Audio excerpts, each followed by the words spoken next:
चलिए आज मैं आपके साथ शेयर कर रही हूँ हमारे पाठ के तीसरे दिन की video. Hello everyone, good evening, welcome back to my another vlog.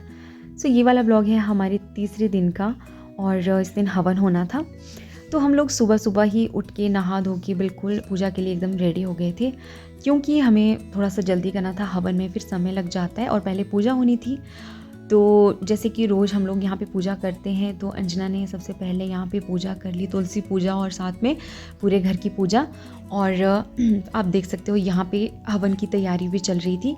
तो सब लोग यहाँ पे हवन की तैयारी कर रहे थे और हम लोग चले गए फिर अंदर पूजा करने के लिए, क्योंकि पहले अंदर पूजा होनी थी और फिर बाहर हवन के लिए आना था।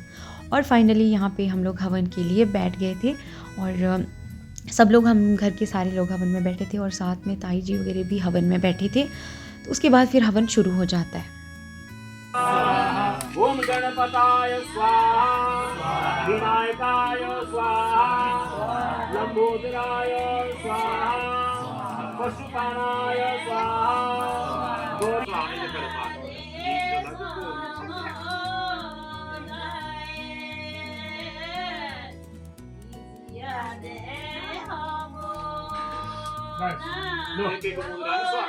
स्वाहा, चतुर्वेदवक्त्राय स्वाहा, चतुर्मुखाय स्वाहा, ईश्वराय स्वाहा।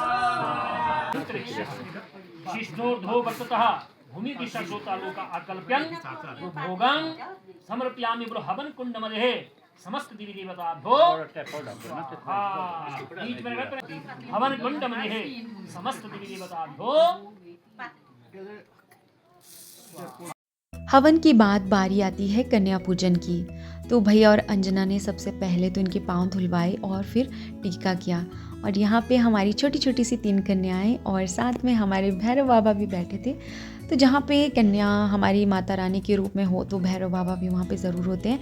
तो हम लोग तो कनकारू कहते हैं, कन्या के साथ हम कनकारू को बिठाते हैं। तो आप लोग क्या कहते हैं मुझे कमेंट में ज़रूर बताना। और फिर उसके बाद हमने किया इनका श्रृंगार। सबसे पहले तो इनको चुनरी चढ़ाई गई और फिर थोड़ा थोड़ा इनका श्रृंगार किया हमने। जैसे हमने इनको थोड़ा सा काजल लगाया और नेल पेंट पे लगाया हाथों में, और बस तो इस तरह से इनका थोड़ा हल्का सा श्रृंगार किया। और साथ में हमने इन्हें सुहागियाँ भी दी और उसके बाद इन्हें प्रसाद भी दिया गया और साथ ही साथ इन्हें फ्रूट्स भी दिए गए। तो बच्चे तो बहुत खुश होते हैं जब इस तरह से का पूजन होता है। फिर कन्या पूजन के बाद बारी आती है सबके खाना खाने की। तो सबसे पहले तो हमारे पुरोहित यहाँ पे बैठ गए थे खाना खाने के लिए, और उसके बाद सभी लोग जितने भी हवन में आए थे, हम गांव वाले और हमारे रिश्तेदार, तो सब लोग यहाँ खाना खाने के लिए बैठ गए थे। और हमारा ज़्यादा बड़ा फंक्शन नहीं था, हमने बहुत ज़्यादा लोगों को नहीं बुलाया था, थोड़े से ही लोग थे हमारे गांव के और साथ में थोड़े बहुत रिश्तेदार भी आए थे, वो भी सब नहीं आ पाए थे। तो बस सब लोगों ने यहाँ पे खाना खाया। और अच्छी बात ये थी कि मौसम उस दिन अच्छा था, तो इसलिए हमें कोई दिक्कत नहीं आई, नहीं तो हवन करने में भी दिक्कत आ जाती और खाना खाने में भी। और लावण्या तो एक जगह से दूसरी जगह दौड़ रही थी खाना खाने के लिए।